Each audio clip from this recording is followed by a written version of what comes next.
Primero que todo, muchas gracias por esta acogida tan generosa y esta bienvenida que me han dado. Muy complacido de estar aquí en el occidente antioqueño, en este importante encuentro de dirigentes. Como les dije, no me lo perdería por nada del mundo y aquí estoy, como dicen, a pesar de algunas dificultades.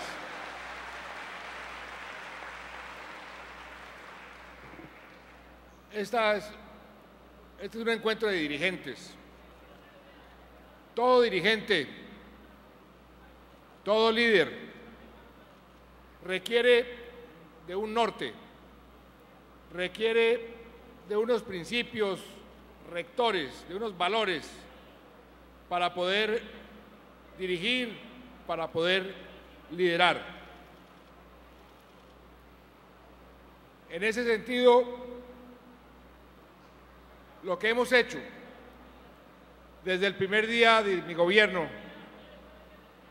es precisamente identificar esos principios, esos valores y esos objetivos y trabajar en forma integral para ir logrando los objetivos. Así es que se avanza, así es que se progresa, así es que se desarrollan las empresas, las familias, los países. Y es por eso que nosotros, desde un principio, identificamos los objetivos sociales como la prioridad para este gobierno. Lo hicimos dentro de un contexto que para Colombia no era nada favorable, siendo identificados, señalados los colombianos como uno de los países más desiguales del mundo, con uno de los países con el mayor índice de pobreza en la región. Y por eso nos ratificamos en el sentido social, en el énfasis social de todas nuestras políticas públicas. Y eso comenzó desde la propia redacción del Plan de Desarrollo. En el Plan de Desarrollo identificamos esos aspectos sociales como los objetivos prioritarios para que cualquier decisión de política pública, cualquier decisión dentro de cualquier ministerio, se respondiera la siguiente pregunta: ¿cómo afecta esto el empleo de los colombianos? ¿Cómo afecta esto la lucha contra la pobreza que tenemos en el gobierno para poder avanzar en este frente tan importante como es el frente social?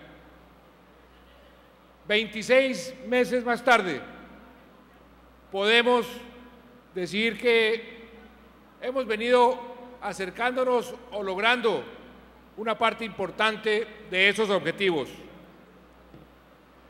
Yo leía la semana pasada un columnista de uno de los diarios de la capital, del Espectador, que ha sido un profesor norteamericano además, porque no es colombiano, y que ha sido una especie de historiador crítico, permanentemente criticando diferentes políticas, diferentes decisiones que ha venido tomando no solamente este gobierno, los gobiernos anteriores. Pero decía este señor, de nombre Aldo Cívico, que posiblemente este gobierno ha sido el gobierno más reformador y más progresista que ha tenido Colombia en su historia.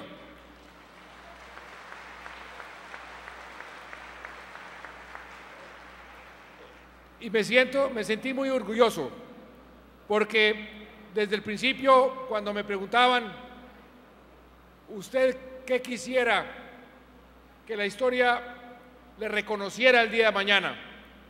¿Cómo quisiera usted que la historia lo describiera y a su gobierno?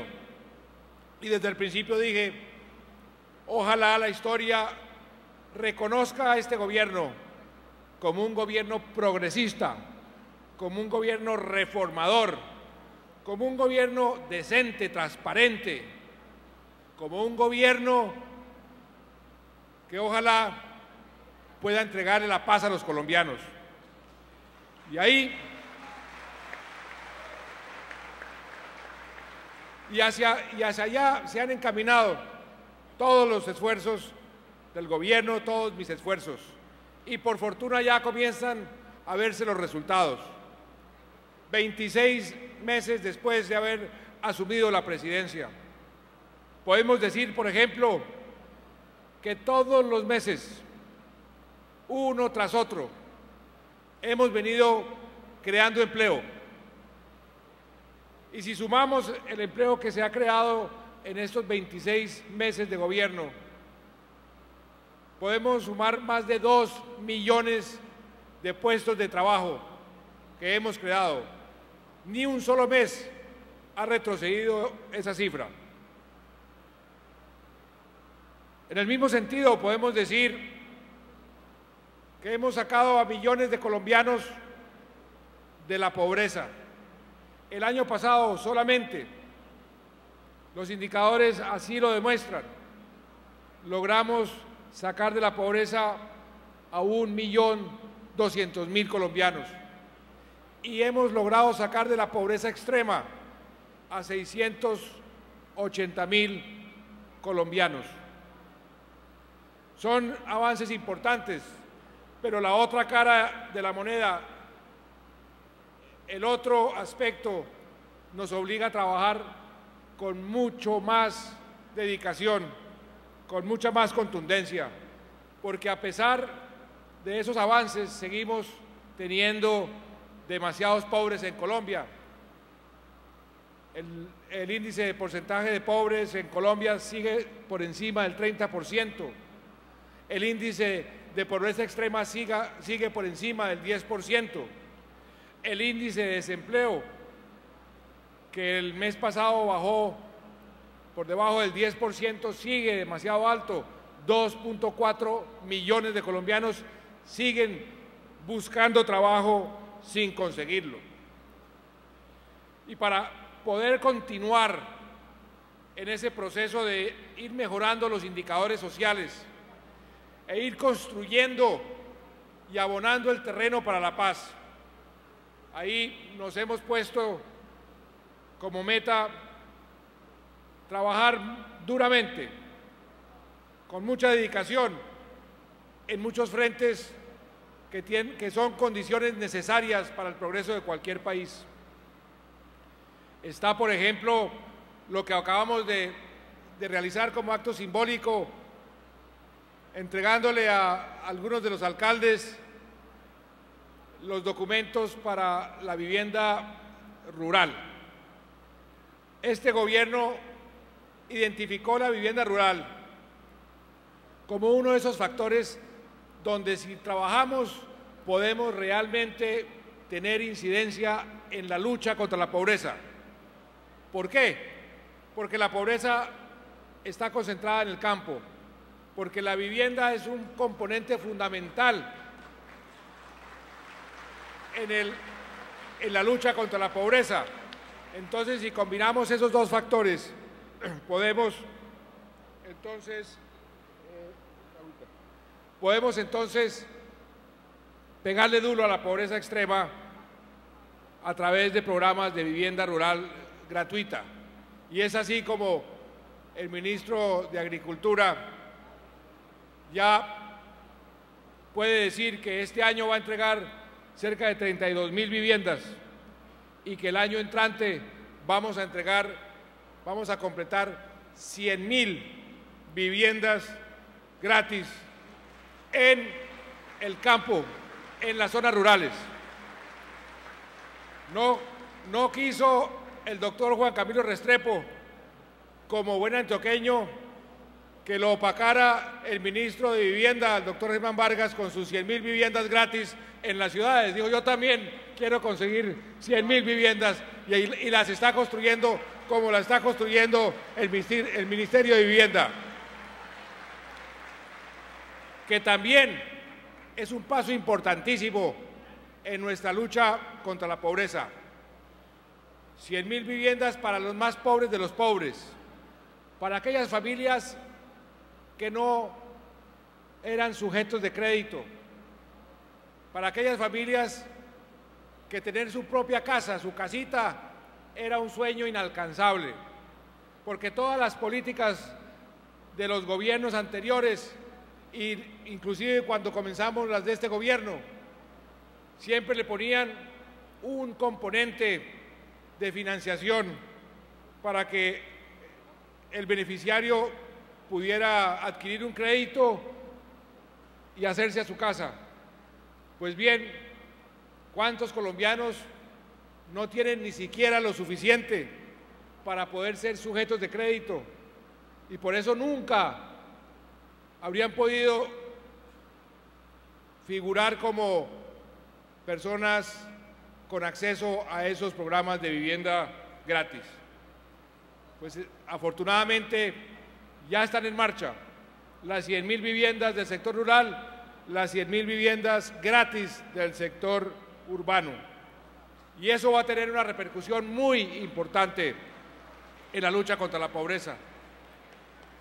Nos propusimos también actualizar a Colombia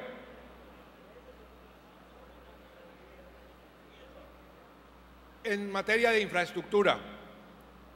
Durante muchísimas décadas, muchísimos años, la infraestructura fue siendo sacrificada por los problemas fiscales, por la falta de recursos.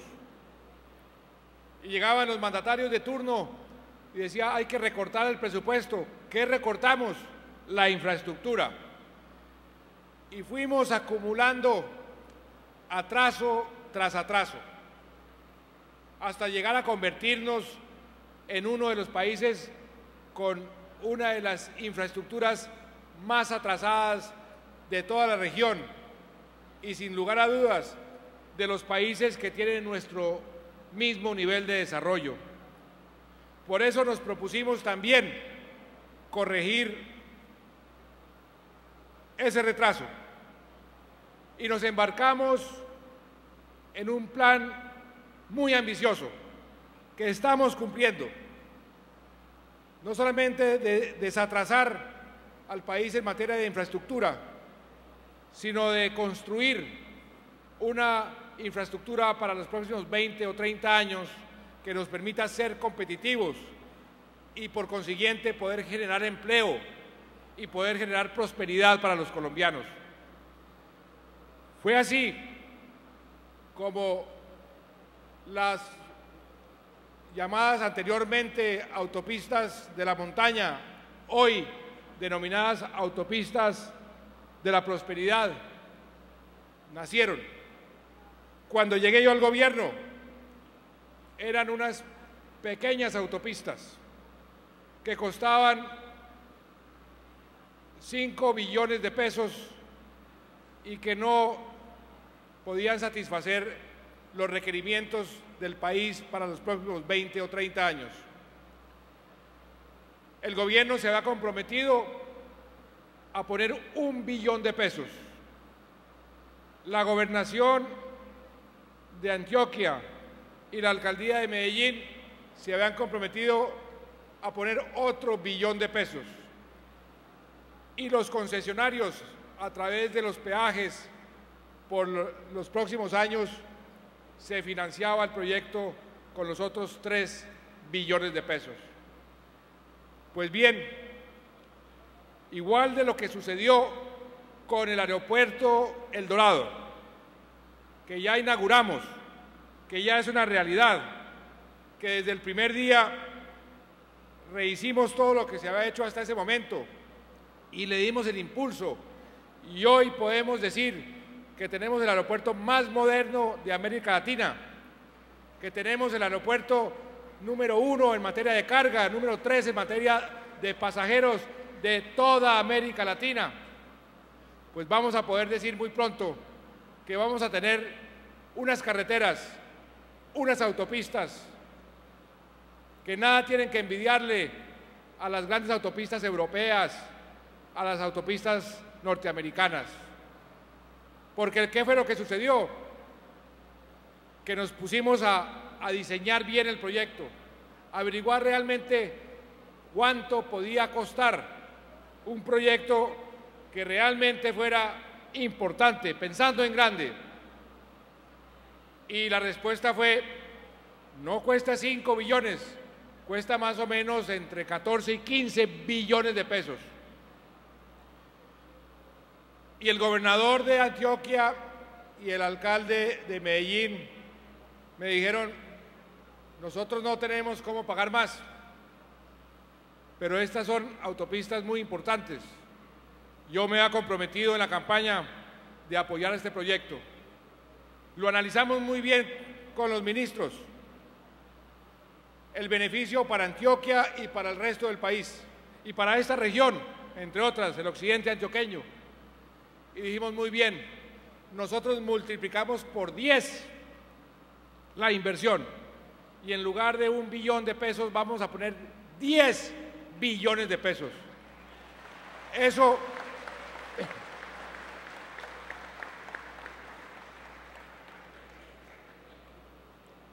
no se había visto nunca, no solamente en Antioquia, nunca en ninguna parte del país.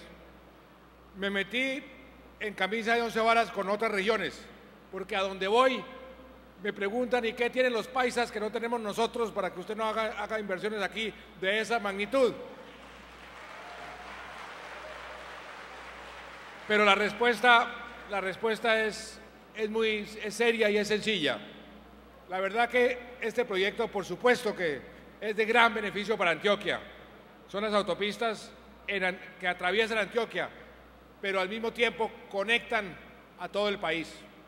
El país estaba desconectado y se conectan con autopistas de gran envergadura. ¿Y eso en qué se traduce? ¿Eso en qué beneficia a la economía? Pues también es muy sencillo. Que si hoy trasladar un contenedor, por decir cualquier cosa, de Bogotá a Buenaventura cuesta $3.000, después de estas inversiones en infraestructura va a costar una tercera parte. ¿Y eso qué significa? Que todos los agricultores, los campesinos, los confeccionistas, todos los que están produciendo empleo van a poder ser más competitivos y van a poder vender sus productos a más destinos a nivel internacional. Ese es el gran beneficio de invertir en infraestructura. Y nos propusimos hacer unas inversiones en infraestructura en puertos, en ferrocarriles y hacer concesiones por todo el país por una cifra cercana a los 58 billones de pesos. 44 billones que se van a hacer a través de las concesiones, y ya hemos recibido cerca de 18 billones en alianzas público-privadas, o sea, en propuestas que el sector privado le está haciendo al gobierno para que sea el sector privado el que construya la infraestructura bajo los parámetros del gobierno. Para mencionarles a ustedes un orden de magnitudes, para que ustedes se den cuenta el salto que estamos dando. El promedio de inversión en infraestructura del año 2010 hacia atrás fue de 3 billones de pesos. Toda la inversión, 3 billones de pesos. Lo duplicamos en el año 2011. Vamos a multiplicarlo por 6 en los próximos años, pero vamos a multiplicarlo por 10 cuando todas estas obras estén ya terminadas. Es decir, en lugar de 3 billones, vamos a estar invirtiendo 58, casi 60 billones, 20 veces más de lo que se estaba invirtiendo anteriormente. También quisimos, y era un sueño que tenía yo, que lo discutía mucho con la ministra de Educación, qué importante es que nuestra juventud, nuestros niños y nuestras niñas, nadie, ninguno se quede por fuera del colegio por falta de recursos. Es un sacrilegio que algún niño o alguna niña no pueda asistir al colegio por falta de recursos. Por eso, a partir del 1 de enero de este año, firmamos un decreto convirtiendo la educación en los planteles oficiales del grado 0 al grado 11 en educación totalmente gratis. Ni un peso tienen por qué pagar ninguna familia colombiana si sus hijos van a los planteles oficiales. Es un salto importantísimo en ese objetivo social que tenemos. Lo mismo podemos decir de la primera infancia. El país no le había dado la verdadera importancia a ese momento de la vida de nuestros niños y nuestras niñas, de los apenas nacen hasta los 5 o 6 años. Ahí es donde nuestros niños y nuestras niñas aprenden a aprender. Si en esa edad no reciben la nutrición suficiente, quedan retrasados de por vida. Si en esa edad no reciben el amor y el cariño suficientes, quedan afectados de por vida. Y si les enseñamos a aprender en esa edad, van a seguir aprendiendo de por vida. Por eso lanzamos el programa de Cero a Siempre. Aquí vino un premio Nobel de Economía a decirnos: esta es la inversión social más rentable que puede hacer cualquier país en cualquier lugar del mundo. Y hemos venido cumpliendo rigurosamente las metas de atención a la primera infancia en todo el territorio nacional. Pero no solo eso. Las madres, por ejemplo, que están en el programa Familias en Acción, me decían: presidente, gran programa Familias en Acción, se lo agradecemos mucho, pero después de semejante esfuerzo, nuestros niños, nuestros hijos, nuestras hijas se gradúan de bachillerato y no encuentran ni empleo ni cómo seguir estudiando. ¿Qué podemos hacer? Pues bien, para eso pusimos en marcha el programa de becas crédito a través del ICETEX con 0 interés real, es decir, casi un regalo. Para los estratos bajos, el solo hecho de graduarse en cualquier centro de educación superior le condona una cuarta parte del crédito. El crédito no tendrá que ser pagado sino hasta cuando ese muchacho o esa muchacha tengan un empleo. Y si tiene buenas calificaciones, se le condona el 100% del crédito. Ya casi 300.000 jóvenes están siendo beneficiarios de ese crédito a 0 interés real. Pero todavía quedaban muchos bachilleres por fuera y teníamos que estimular la formación técnica y tecnológica. Y fue por eso que lanzamos hace unas semanas y que comenzará a partir del 1 de enero del año entrante el programa de Jóvenes en Acción, que es un complemento a este programa que les acabo de describir. ¿En qué consiste el programa de Jóvenes en Acción? Consiste en darles a los bachilleres de los estratos más bajos, de las familias que están en el programa Familias en Acción, una beca donde el SENA los capacita en lo que ellos quieran capacitarse y nosotros les pagamos 200.000 pesos mensuales para que puedan vivir durante todo el tiempo de la capacitación. 120.000 estudiantes van a ser beneficiados a partir del 1 de enero del año entrante con ese programa Jóvenes en Acción. Pero no contentos con eso, también pensando en ir abonando el terreno para la paz, promovimos en el Congreso de la República una ley que ustedes conocen bien, la Ley de Reparación de Víctimas y Restitución de Tierras. ¿Qué buscamos con esa ley? Buscamos que los colombianos comencemos a cerrar las heridas de este conflicto que tanta violencia nos ha causado. A que este señor que me acaba de insultar pueda decir, me repararon, yo perdí un hijo, créame que yo siento mucho la pérdida de su hijo, no me culpe a mí, es la culpa de la violencia de este país durante tantos años, pero tenemos que comenzar a cicatrizar esas heridas, tenemos que comenzar a abonar el terreno para la paz, tenemos que comenzar a pensar en una reconciliación hacia el futuro.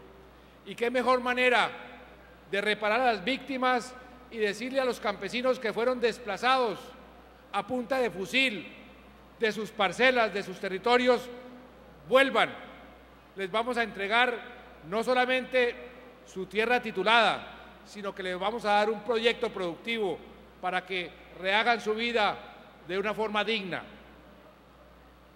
Esa ley y ese programa han sido señalados por el mundo entero como un programa realmente audaz, porque todavía estamos en la mitad del conflicto, pero ha tenido ya una gran repercusión. Ya hemos reparado 110.000 víctimas en este año.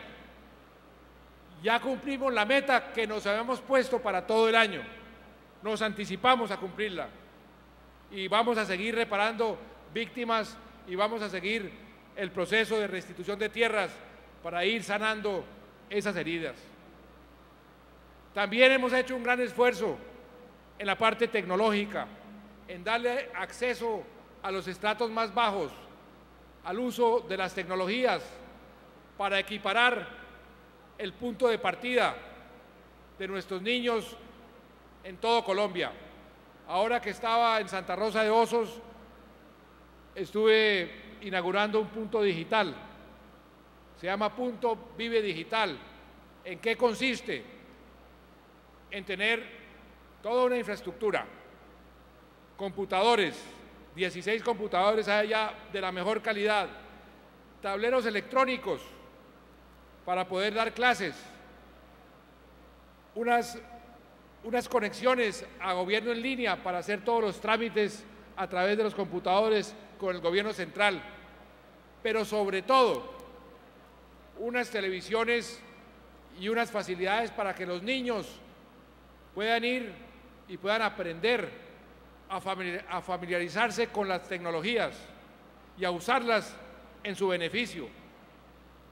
Y un niño de estrato 1 que tenga esa facilidad va a tener el mismo punto de partida del niño de estrato 6, porque son las mismas tecnologías, los mismos juegos y las mismas facilidades. Y vamos a tener 800 puntos de esos en la mayoría de los municipios del país. Ya tenemos 71 y vamos por 800. Y estamos conectando todos los municipios con la red de fibra óptica y estamos conectando las viviendas que estamos construyendo con el ministro Vargas Lleras. Esas 100.000 viviendas van a tener conexión de internet automática y vamos a darle un subsidio a cada beneficiario de las viviendas de 300.000 pesos para que puedan o bien pagar el internet o comprar un computador. para que los niños que vivan en esa casa tengan todas las facilidades. Y por eso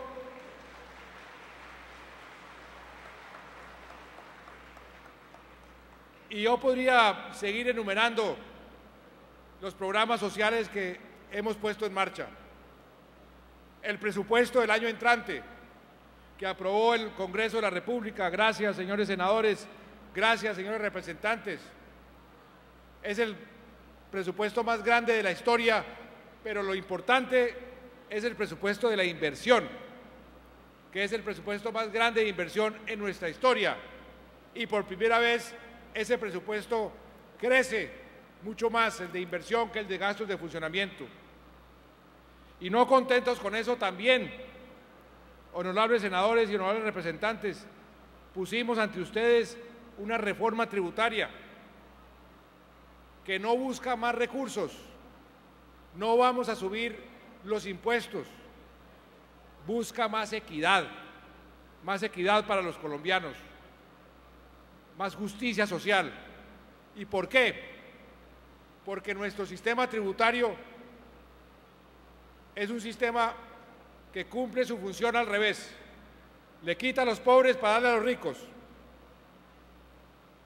Una persona que gana el salario mínimo, o 2 salarios mínimos, o 3 salarios mínimos, o que gana hasta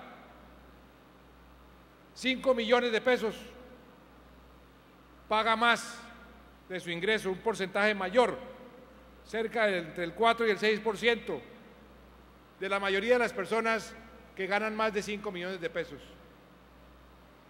Eso es injusto. ¿Y eso qué produce? Pues produce el efecto que estamos viviendo y que estamos sufriendo.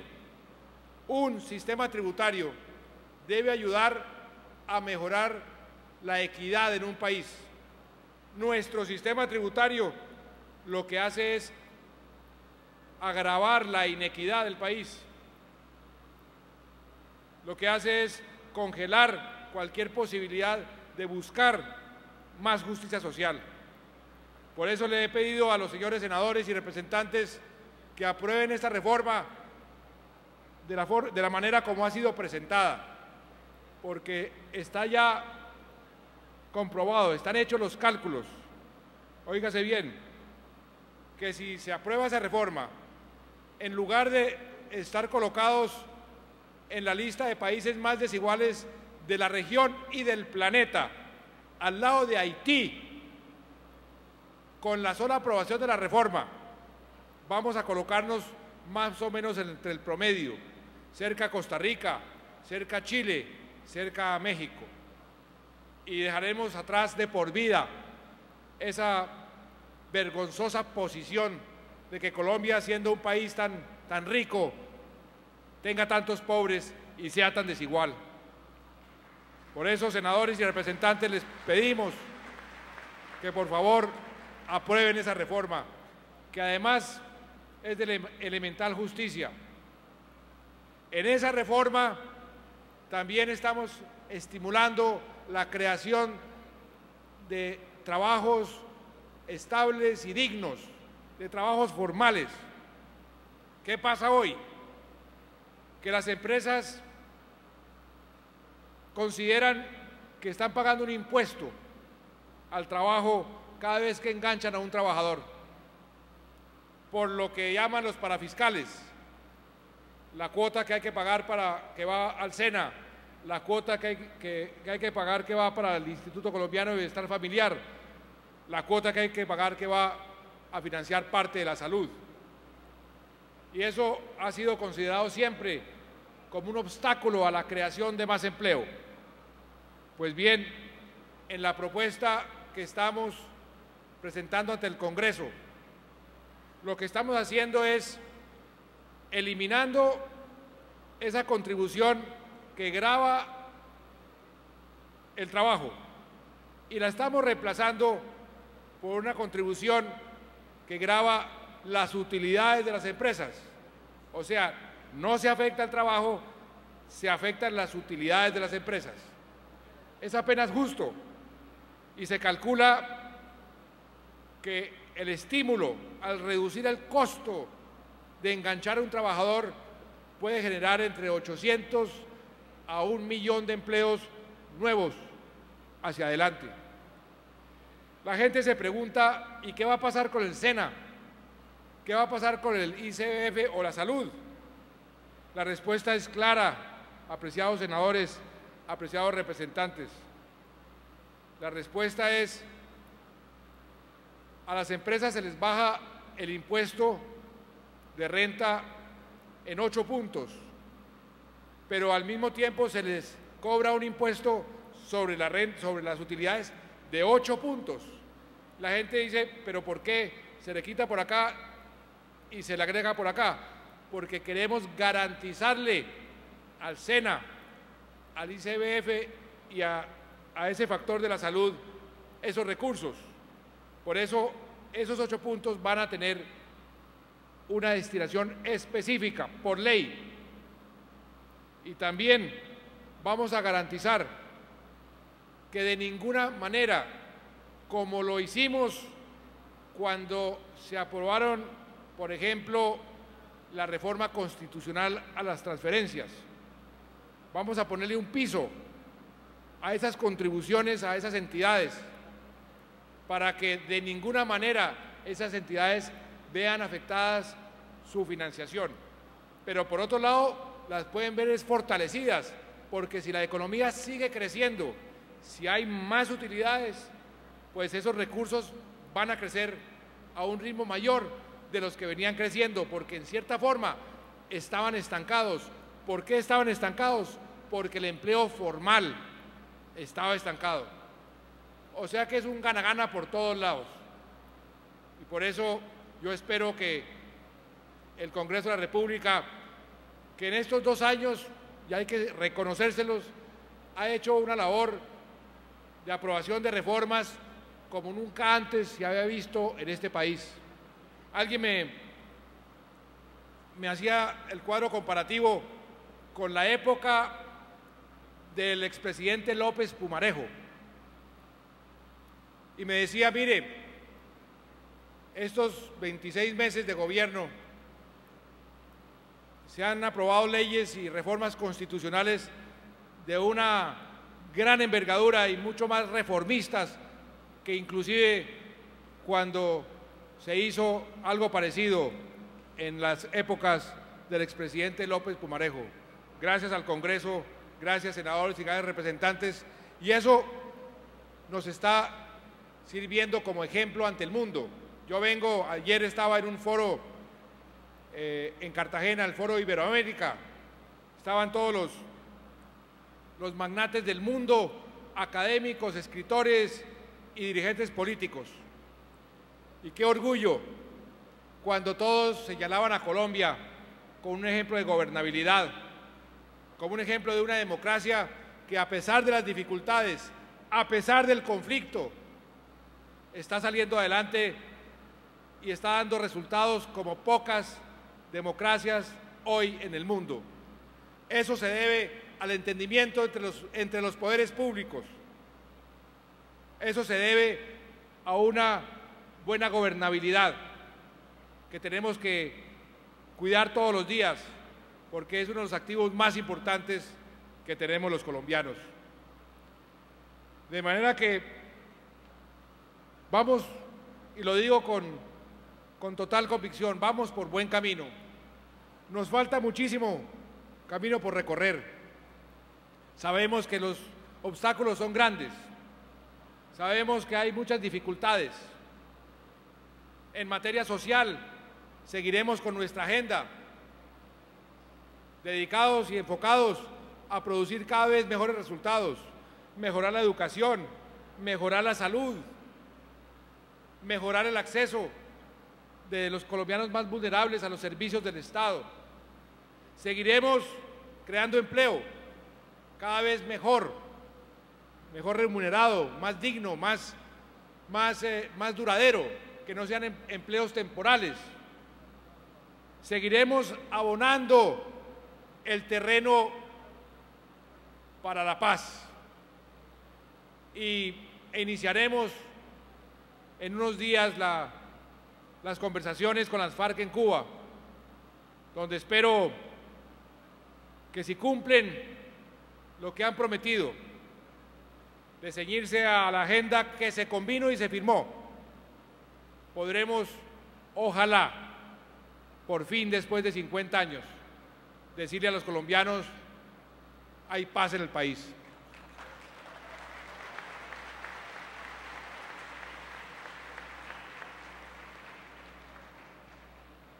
Pero quiero aprovechar esta oportunidad para decirles también a los alcaldes: es un trabajo de todos.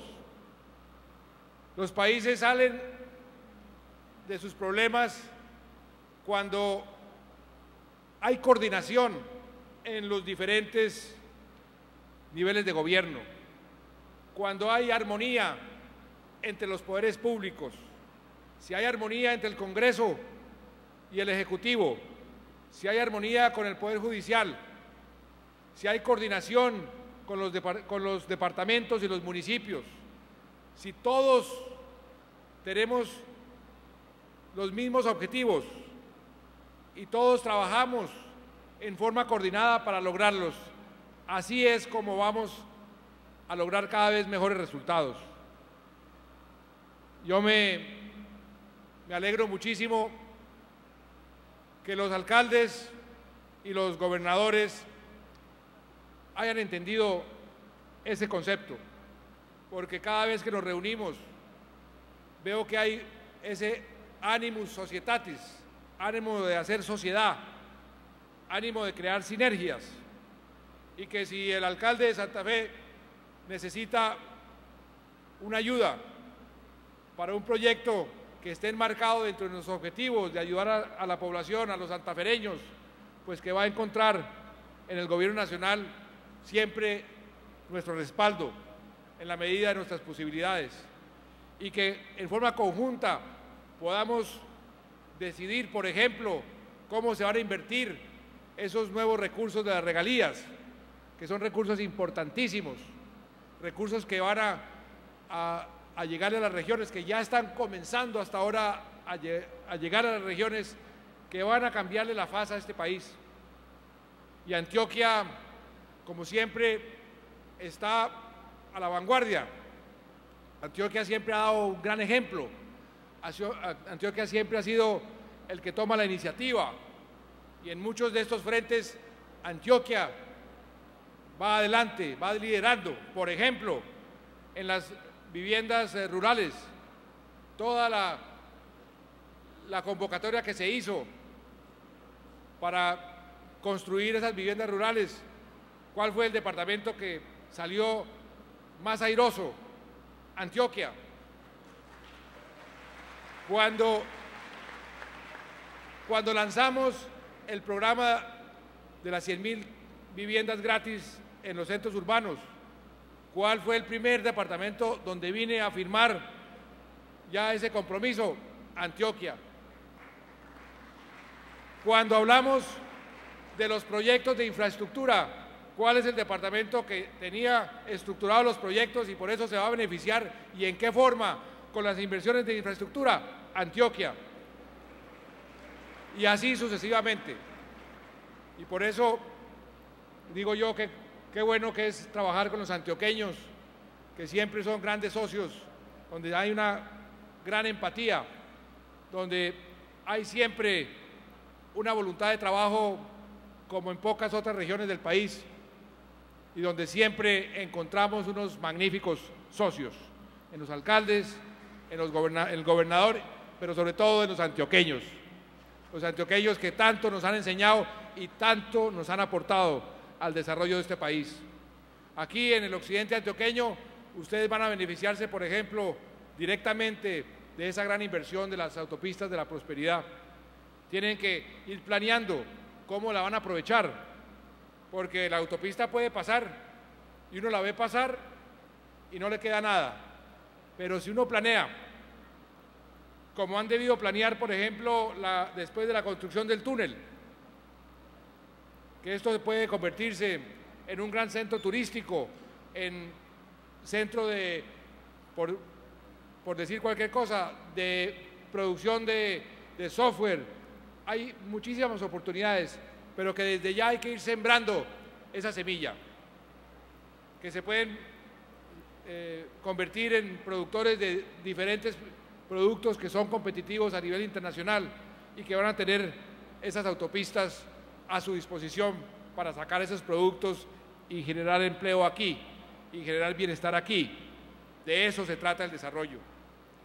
De manera que les agradezco muchísimo esta recepción que me han dado. Quería venir a compartir con ustedes este sueño que estamos construyendo y a invitarlos a que todos, porque este es un trabajo de todos, sigamos trabajando, sigamos sintonizados con esos objetivos, porque Colombia va por buen camino. Nos falta mucho camino por recorrer, pero vamos por buen camino. Hay que seguir remando, hay que seguir sudando, hay que seguir trabajando, pero lo que estamos consiguiendo es muy alentador, porque nos da mucha esperanza y la certidumbre de que si seguimos trabajando como venimos trabajando, vamos a lograr grandes cosas. Que Dios los bendiga y que viva Antioquia.